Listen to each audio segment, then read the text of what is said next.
करेंगे global warming की, क्योंकि दुनिया में ज्यादा कार्बन उत्सर्जन की वजह से धरती का तापमान बढ़ता जा रहा है। तापमान बढ़ने की वजह से ग्लेशियर पिघल रहे हैं, जिसकी वजह से समुद्रों का जलस्तर भी बढ़ता जा रहा है और इसी बढ़े हुए जलस्तर की वजह से समुद्र किनारे बसे हुए कई शहरों पर डूबने का खतरा भी मंडराने लगा है। इसीलिए इस बार मिस्र में यूनाइटेड नेशंस की कॉन्फ्रेंस ऑफ पार्टी 27 यानी कि COP27 का आयोजन हुआ। समुद्र किनारे बसे शहर शर्म अल शेख ने इस बार इस समिट की मेजबानी की, लेकिन यह समिट इस बार इसलिए काफी चर्चा में है क्योंकि इस बार जलवायु आपदाओं से पीड़ित गरीब देशों की मदद करने के लिए नुकसान और क्षति कोष स्थापित करने के समझौते पर सहमति बनी है। 14 दिन तक चली बहस के बाद यह फैसला किया गया और इसके तहत अमीर देश एक फंड तैयार करेंगे जिससे गरीब देशों को जलवायु परिवर्तन से निपटने के लिए आर्थिक मदद मिल पाएगी। इसे गरीब देशों की एक बड़ी जीत के तौर पर देखा जा रहा है, यानी कि फैसला यह लिया गया कि फंड के लिए एक कमेटी का गठन होगा। इसके बारे में भी आपको बता दें क्योंकि इसमें 24 देशों के प्रतिनिधि शामिल होंगे। फंड किस तरीके से काम करेगा, इस पर 1 साल तक बहस भी होगी। तय यह किया जाएगा कि किस देश को कितना मुआवजा और किस आधार पर आर्थिक मदद मिले। कौन कौन से देश हैं जो मुआवजा देंगे, इसका फैसला भी यही कमेटी लेने वाली है। साल 2015 में पेरिस में हुए सम्मेलन में अमीर देशों ने तय किया था कि 2020 से हर साल गरीब देशों को $100 बिलियन की मदद दी जाएगी बतौर मुआवजा, लेकिन यह वायदा अभी तक अधूरा पड़ा है, जिस पर अब सहमति बन चुकी है। लेकिन यह सहमति आसान नहीं थी। यूरोप और अमेरिका चीन को मुआवजे से दूर रखना चाहता है। कार्बन उत्सर्जन को ढाल बनाकर आर्थिक लड़ाई लड़ी जाती है। चीन ने अमेरिका पर भेदभाव और दबाव डालने का आरोप लगाया है। गरीब देश लगातार गरीब होते जा रहे हैं। मुआवजे की हिस्सेदारी को लेकर झगड़े बढ़ते रहे हैं। पिछली 1 सदी में ग्लोबल वार्मिंग की वजह से धरती का तापमान 1.2 डिग्री तक बढ़ चुका है और अब पूरी दुनिया ये कोशिश कर रही है कि इस सदी में इस बढ़ोतरी को 1.5 डिग्री से ज्यादा ना जाने दिया जाए। COP27 क्लाइमेट समिट में सबसे पहले यूरोपियन यूनियन ने मुआवजे के लिए फंड बनाने पर हामी भरी। हालांकि यूनियन का यह भी मानना है कि इस फंड का फायदा सिर्फ उन देशों को हो जिनकी आर्थिक हालत खराब हो चुकी है। इसके बाद फंड बनाने को मंजूरी देने का सारा दारोमदार अमेरिका पर था, जो कि दुनिया का सबसे बड़ा पोल्यूटर माना जाता है। शनिवार को अमेरिका ने भी इसके लिए अपनी मंजूरी दे दी है। आपको यह भी जानकारी दे दें कि लंबी लड़ाई और 132 देशों के जवाब के बाद यह फंड तैयार हो सका है, लेकिन अभी मंजिल दूर है। दुनिया में कोयले से बनने वाली ऊर्जा से चलने वाली इंडस्ट्री के साथ ही ग्रीन हाउस गैसों के उत्सर्जन से धरती का तापमान तेजी के साथ बढ़ा है। लेकिन साल 2015 में पेरिस सम्मेलन ने विकसित देशों में ग्रीन हाउस गैस के उत्सर्जन को कम करने को लेकर बाध्यकारी सहमति बनाई थी। लेकिन 2015 के उन्हीं लक्ष्यों को पाने के लिए अथाह निवेश यानी कि पैसों की भी जरूरत है। इसकी डिटेल्स भी आप देखिए। 2015 के सम्मेलन के केवल 53% लक्ष्य को पाने के लिए $4.3 ट्रिलियन की जरूरत होगी, जो अपने आप में एक बड़ा निवेश है। यह पैसा भारत की पूरी इकोनॉमी से भी ज्यादा है। इसीलिए भारत तेजी से 2015 के लक्ष्यों को पाने और ग्लोबल वार्मिंग को कम करने की अपनी तमाम कोशिशों में लगा हुआ है। भारत में प्रति व्यक्ति कार्बन उत्सर्जन 1.7 टन सालाना के हिसाब से है, लेकिन चीन में प्रति व्यक्ति कार्बन उत्सर्जन 7.1 टन सालाना के हिसाब से। अब ब्रिटेन की आप बात जान लीजिए, क्योंकि ब्रिटेन में प्रति व्यक्ति कार्बन उत्सर्जन 5.5 टन सालाना है। इसी उत्सर्जन को कम करने के लिए भारत दृढ़ संकल्प और काफी ठोस नीतियों पर लगातार काम कर रहा है। भारत औद्योगिक कार्बन उत्सर्जन को 35% कम कर चुका है। इसके साथ ही भारत साल 2030 तक 48% ऊर्जा गैर पारंपरिक स्रोत से हासिल करेगा। भारत ने जंगल क्षेत्र बढ़ाकर 5.2% ज्यादा कर दिया है, क्योंकि भारत भी ग्लोबल वार्मिंग के खतरों को झेल चुका है। मौसम विज्ञान के आंकड़े ये बताते हैं, मौसम विभाग की तरफ से ये जानकारी दी जाती है कि साल 2022 में करीब करीब 242 दिन ऐसे रहे जब देश के अलग अलग हिस्सों में कोई ना कोई नेचुरल कैलामिटी यानी कि कुदरती आपदा जरूर देखी गई है। और अभी भी इस साल को बीतने में 45 दिन बाकी हैं। चेन्नई में सूखा, बेंगलुरु में बाढ़, महाराष्ट्र में बाढ़ जैसी प्राकृतिक आपदा की वजह से देश को काफी परेशानी झेलनी पड़ी है। अमीर देशों ने 2009 में वादा किया था कि वो क्लाइमेट चेंज से हुए नुकसान का हर्जाना देंगे।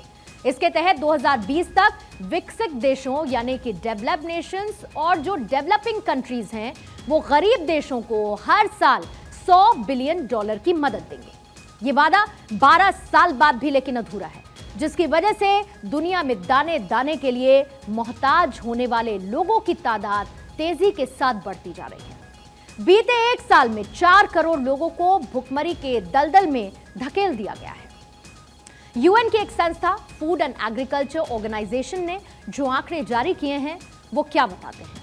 वो ये कहते हैं कि दुनिया की कुल 19.3 करोड़ आबादी भुखमरी में इस वक्त जी रही है। दुनिया के 53 देश भुखमरी की इस परेशानी से जूझ रहे हैं और इसी संघर्ष की वजह से 24 देशों के 13.9 करोड़ लोग भुखमरी के जाल में फंसे हुए हैं। इसके साथ ही कोविड की वजह से 21 देशों के 3.2 करोड़ लोग भुखमरी का शिकार हुए। प्राकृतिक आपदा से अफ्रीका के 8 देशों के 2.35 करोड़ लोग भी प्रभावित हुए हैं। COP27 की मीटिंग मिस्र में क्यों रखी गई, इसकी भी अपनी एक खास वजह है। जलवायु परिवर्तन के लिहाज से अफ्रीका दुनिया के सबसे संवेदनशील क्षेत्रों में से एक है। रिपोर्ट्स के मुताबिक पूर्वी अफ्रीका में सूखे की वजह से 1.7 करोड़ लोग खाद्य चुनौतियों का सामना कर रहे हैं। ऐसे में किसी अफ्रीकी देश में क्लाइमेट चेंज समिट होने से क्लाइमेट चेंज के प्रभावों की तरफ दुनिया का ध्यान केंद्रित किया जा सकता है। यह 5वीं बार है जब अफ्रीका के किसी देश में जलवायु सम्मेलन हो रहा हो और इस बात की उम्मीद है कि इस सम्मेलन के साथ पूरी दुनिया में इसका प्रभाव नजर आएगा।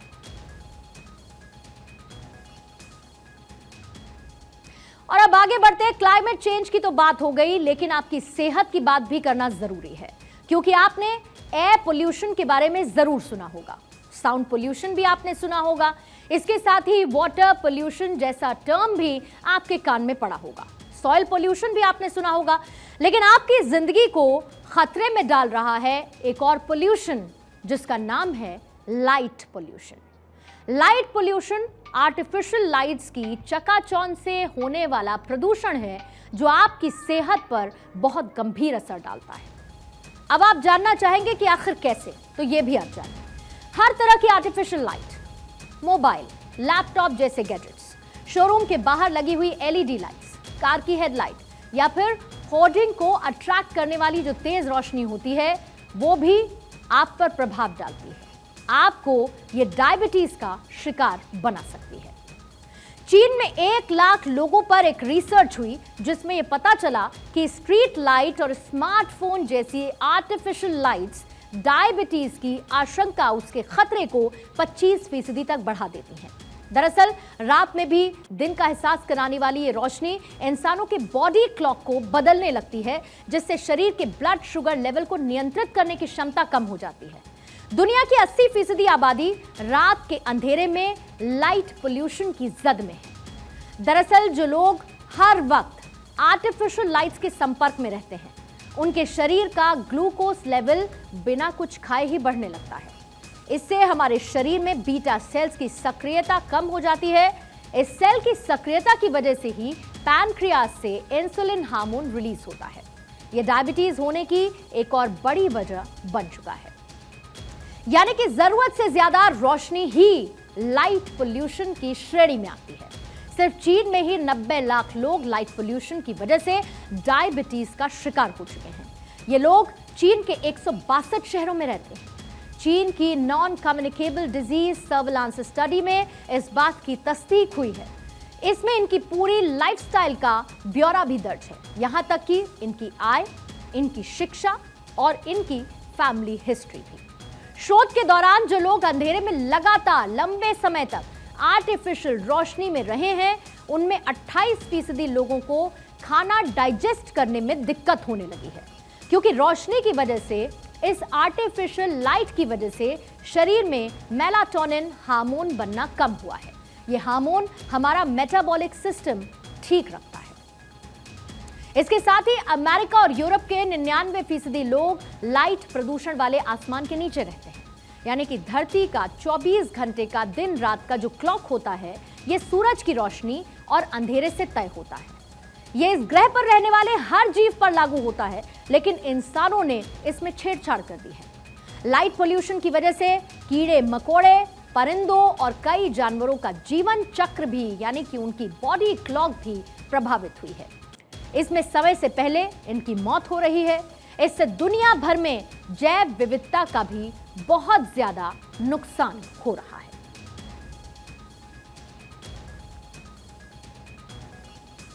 और ये लाइट पोल्यूशन, ये आर्टिफिशियल लाइट प्रदूषण लोगों की जिंदगी में इतना गहरा प्रभाव डाल रहा है कि उनकी जीवन शैली, बदलती जीवन शैली के साथ लोग बीमारी का भी शिकार हो रहे हैं।